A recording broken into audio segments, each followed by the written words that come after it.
Welcome to a Cofi with the FinTech Pod.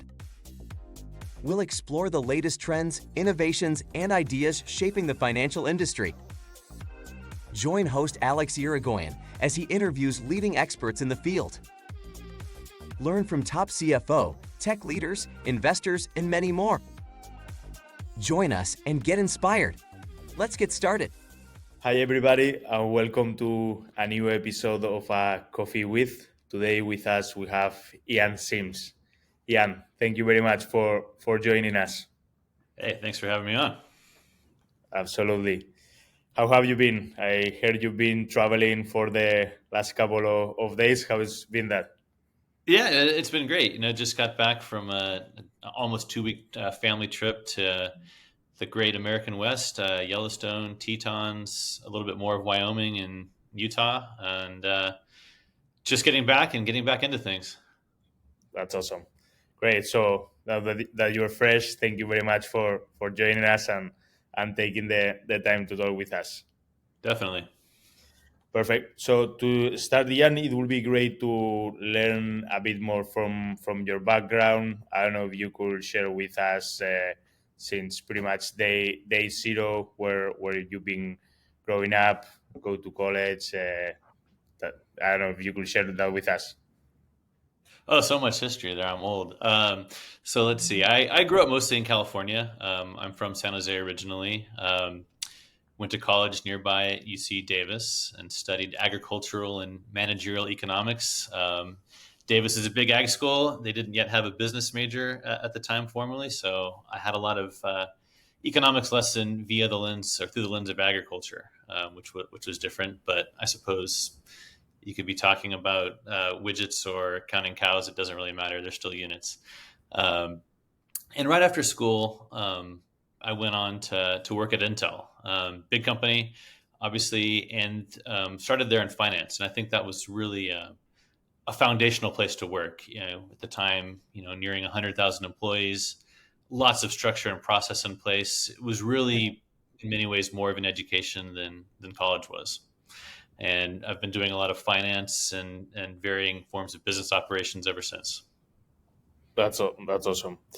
And you have a lot of experience with working with startups, Ian. I don't know how did you end up in there, because definitely it's a bit different from Intel. So I don't know what took your attention in there.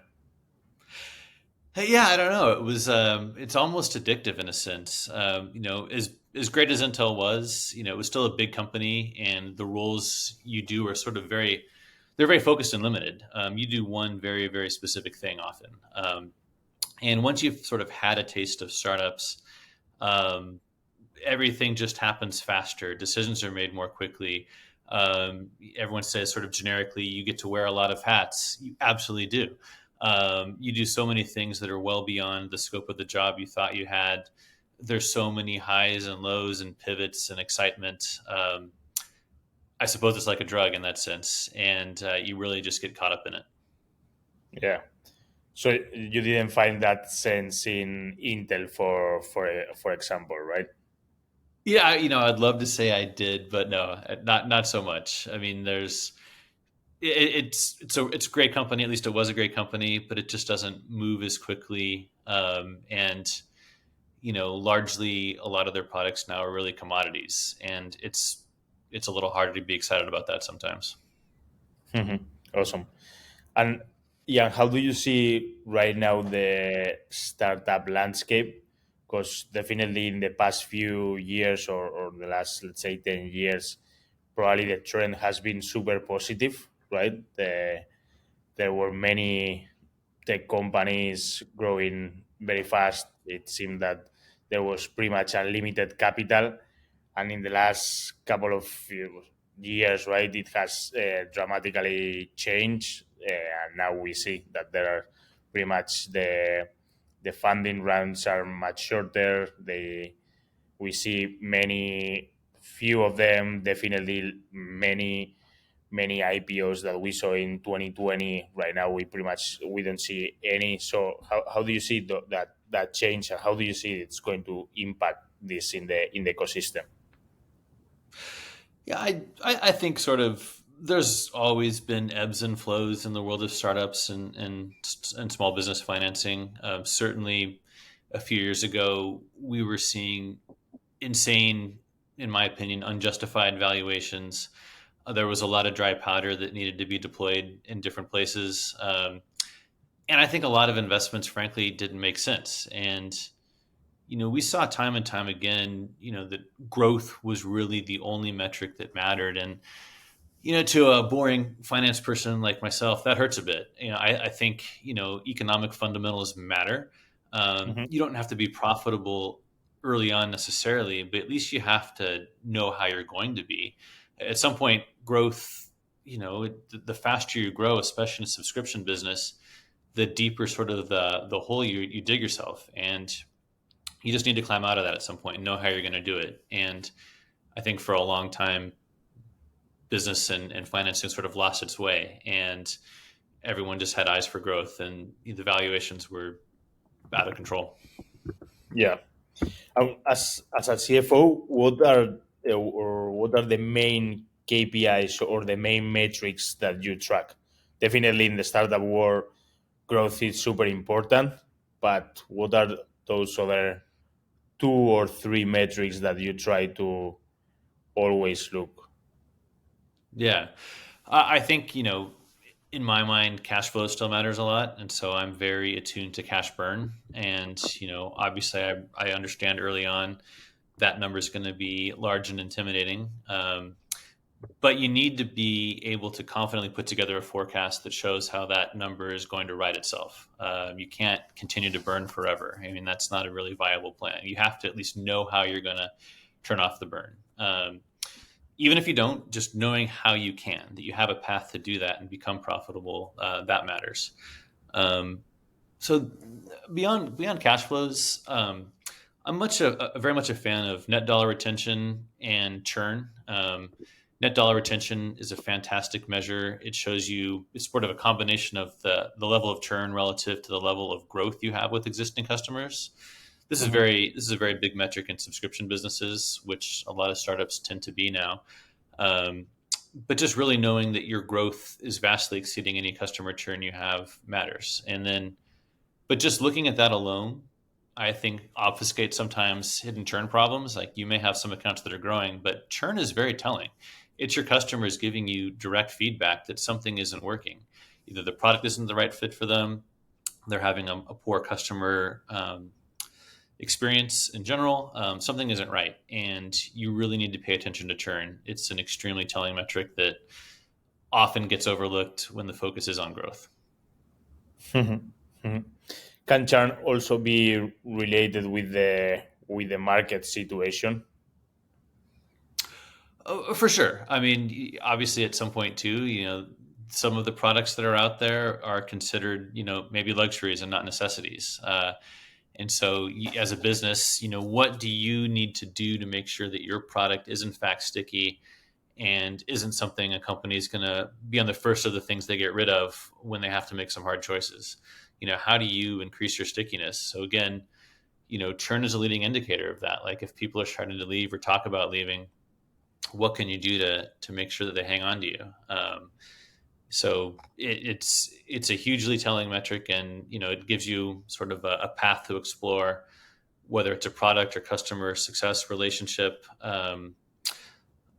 sales process. I mean, something isn't working right, and it gives you sort of a door and a window to go look and see what's going on. And when you start noticing in a company that there's churn, right? How do you start with the analysis of why is that happening? What's the first thing that you do to understand that churn? I This is where this is a little maybe outside of typical finance necessarily, but there's a lot of every business now has so many tools. We have a glut of tools, and um, often they're not used to their full potential. And one of the things I like to see here is when you have churn, or even just like a deal that you didn't win, you lost the deal. Have your customer success or your sales team write really detailed notes as to why that happened, and to the extent you can early on, give a list of maybe a half dozen different churn or lost reasons. So you can begin to categorize these things. And, if you see that 2/3 of your churn is due to, missing product feature, well, that really is a strong signal to go revisit your roadmap and make sure you're building the right thing.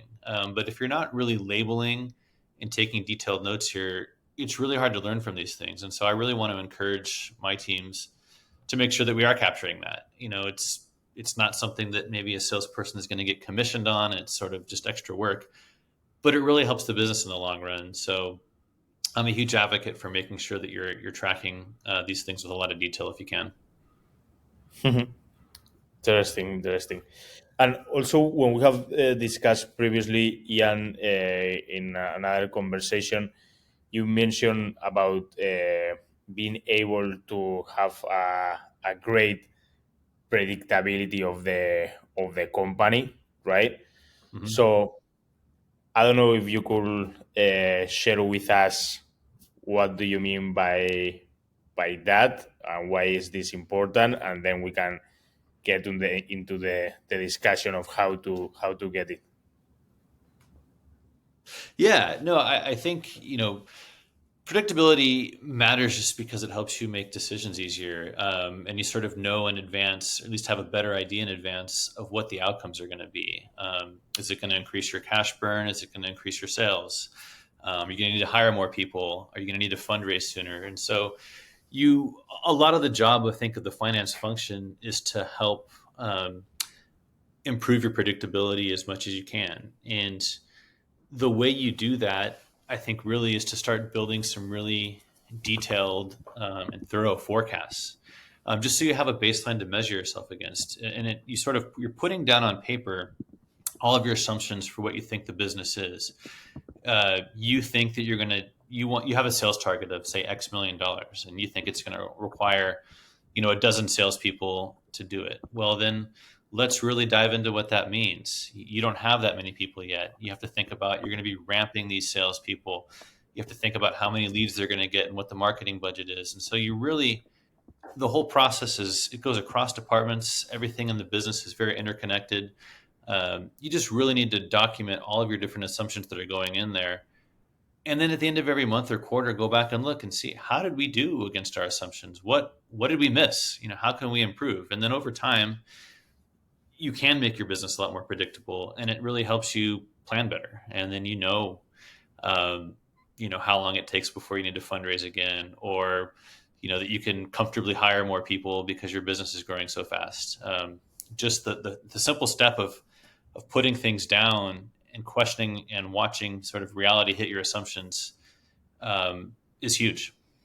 And how often do you think, Ian, should we be reforecasting our business? Because at the end of the day, right, we can do a high-level reforecast that doesn't take too much resources in a sense, right? But as the business grows, as there are, of course, more people or more products, more geographies to track, right, that reforecasting starts to get more complex because we have much more levels to analyze. So more or less, when do you think we should be reforecasting the business? Every month, every quarter?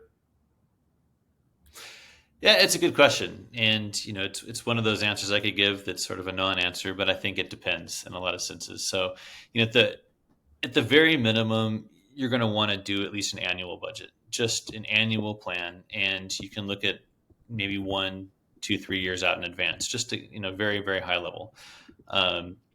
But, we often find, especially in startups, that within a few months, the world has changed, or your company's changed, or something's different, and your plan is already out of date. So maybe, definitely a full, very thorough process every year.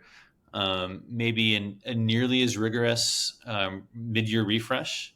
And, if you're seeing a lot of fluctuations and, you're already way off your original forecast, then you might need to look at doing this, at least in a lighter version of it, on a quarterly basis. Anything more than that, and all you're doing is forecasting, and that's not really adding any value. But, it really sort of depends on the pace of change that you're experiencing. But at minimum, once a year, and preferably at least with a mid-year refresh as well. Awesome. And these forecasts that you work on are as detailed as the budget, or you're trying to reforecast on a higher level than the budget? Um, you know, I guess part of this is sort of defining, a lot of people, when they think budget, they're just thinking of a set of financials, right? What are my revenues going to be, my gross margin, my operating expenses, done. In my mind, a budget encompasses a lot more than that. It's a very detailed hiring plan. And then the hiring plan is driven by a number of things. It's looking at your product roadmap, the number of people you think required to hit that product roadmap. And, if your product, you have a release schedule, to some degree, your sales are going to depend on having availability of new features. And so, does that sync up with your sales plan? The number of sales people you have on the team? Is the marketing team spending the right amount? Is their budget large enough to make sure they can generate all the leads and activity need to feed those salespeople, and so on? So it's really very interconnected, and it's not just a set of your income statement and cash flows, but a lot of the assumptions that go into that. Like, what is the detail behind the sales? What is your product roadmap? Really every aspect of the business. It's sort of like the operating manual for your company. So in a sense, you have to be interacting, right, for this forecast or budget process with the head of the departments of the other around the company. Absolutely. I mean, this to me is like the best part about the finance job is that, maybe traditionally it was just around the numbers, but now I think modern finance is very much about having really strong community relationships with the heads of every department, and that you're syncing with them constantly. You need to know, as a finance person, what's happening in engineering and marketing and sales and so on, just so you can work with them and help them plan. If I'm talking to a head of some technical engineering, they don't need to necessarily know the details of how a financial statement works, but you can help them sort of translate what they're thinking about into a financial model. And this is sort of something that you're doing in perpetuity. It's not just like, I'm going to talk to you once a year. We're going to be in sync all the time, and we should always know what's going on, and making sure that we're planning accordingly. So from your experience, what makes harder doing the budget or doing this forecast? Is it more like a, let's say, relationship challenges of, okay, this person is not updating what I'm asking in here, or it can be as well the technical challenge of having accessibility to the data or having accurate the data? What's been your experience in there? I mean, a number of things. And so certainly the data is one that it speaks to me. I think a lot of, you'll find at a lot of companies, at least some areas of the company, that data is poor. I mean, the data problem is something that sort of exists everywhere. And, we would like to give you better information, but the database is screwed up, or we don't have good records in Salesforce, or whatever it is. And so, obviously having clean data can help a lot, but I recognize that's a struggle a lot of places. And a lot of that comes down just to time and resources. We'd rather be building things than, making sure that we're tracking everything in a really clean and organized fashion. Which sort of speaks to the second problem I think we see a lot. It's just getting time on everyone's calendar. Everyone, especially to startup, is very busy. There's a lot of things going on, and budgeting is one of 10 different priorities you have at the moment. And, do I want to take your time away from working on the product, and so you can talk to me about your roadmap and your hiring needs? Just getting, people's time, that can be difficult. And that's just one of the challenges, I think. And the best way to mitigate that is to publish, a budgeting and forecasting calendar, and setting very clear expectations about, here's the conversations we're going to be having in week 1, in week 5. Here's what we need to have done by the end of week 5, and just publishing that in advance. And so that, everyone can plan ahead and you just make sure that you have a spot on their calendar. That can go a long way. Mhm. Imagine there's a CFO that is doing their first budget, right? What will be the 3 tips that you will tell them for having a successful budget? 3 tips. Well, let's see. I think first, taking the time to get to know your business partners. Make sure you meet the head of every department, and if you can go 1 or 2 levels deeper, have those conversations as well. Just really, as a finance person, make sure that you know the rest of the company. One thing we did at my last company, we had a little tool called Donut in Slack, and it sort of forced a randomized one-on-one meeting with someone in the company every week. And that was just a great way for everyone to sort of learn about, what's happening in the world of marketing or sales or products. Very serendipitous things happen during some of those conversations, and it's great. And so I think, early on when you join a company, just make sure that you're getting to know people around the business. I think that's going to go a long way. The next one would really be, yes, don't be shy about making that budgeting calendar. Put that out there, set it in stone, make sure that your CEO is equally bought into it, and just make sure that, if you're having trouble holding the team accountable because they've got competing priorities, that your CEO is equally interested in making it a priority. It's going to benefit them as well. And so I think if you do those things, you're largely set up for success. Mm-hmm.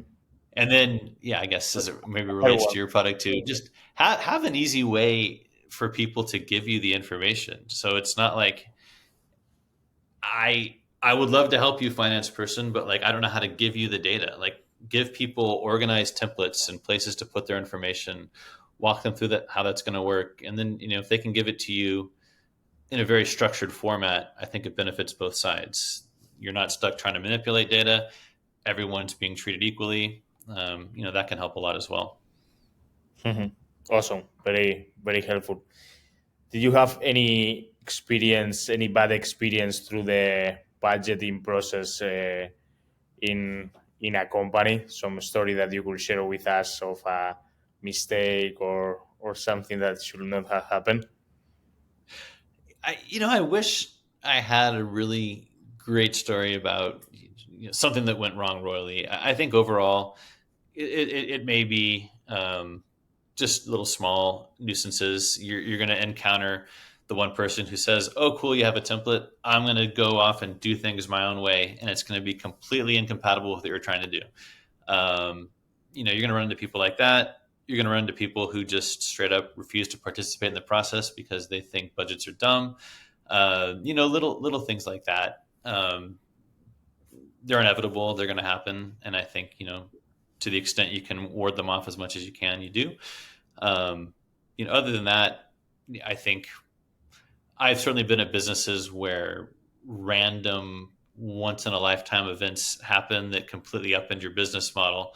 I don't know if there's any exciting stories that come out of that, but it certainly requires all hands on deck and an immediate exercise of reforecasting and the discussions around how we're going to sort of adjust. And certainly in many cases that's led to sort of some layoffs or reductions in force and stuff you never want to have happen, but certainly can. That just stuff like that. But I don't have the great war story for you, I'm afraid. Oh, that's good. That's good news. So that's good news. Yeah, I've been lucky, I guess. Yeah, also, absolutely. And about AI, what do you think it's going to be the impact for the coming years in the office of the office of finance? Do you think it's here to, well, for sure, probably to help many of us in many tasks, but do you think it's going to replace roles within the department? Is it going to give tools, or it's going to make us more powerful? How do you see that? Yeah, I definitely think it's going to make us more powerful. It should, in theory, free up a lot of your time. So if you think of when I look back on my career and how I used to sort of run like budget to actual variances before, that was often very manual. And we're getting to a point now where, like, I think a lot of the investigative work that you do can be done for you by AI. And, sometimes you go look for variants, reasons, and whatnot. You can get already, very preliminary answers to a lot of your questions in common language. And, that's super helpful. And even more so is like, a lot of the times, when there is a financial issue or a question from someone in a different part of the company, they would always have to come to their finance team and ask questions and ask you to dig into things for them. The ability to self-serve now has become so much easier. Um, I think, if you're a CEO and you just have a simple question around your business, you can largely bypass your finance team if you just want to know right away. You don't have to create fire drills for your team. You can just go do that. And, that wasn't possible until recently. And so will that ultimately cost some people their jobs? Maybe, but I prefer to look at it right now as still, I think it's going to help our jobs evolve more, where a lot of the grunt work gets done by AI and finance teams can focus more on, value added activities, and this sort of requires still a personal touch. Yeah, I agree. I think one of the biggest changes is when we are analyzing the data, is that sometimes we kind of find something in a reactive way through our platforms, right? Okay, we found this number. What is this? What is this variance? I think probably the biggest change is going to be that the tools now are going to be more proactive on telling you this is what is happening. Like, have you seen this variance that it's driven by this XYZ thing?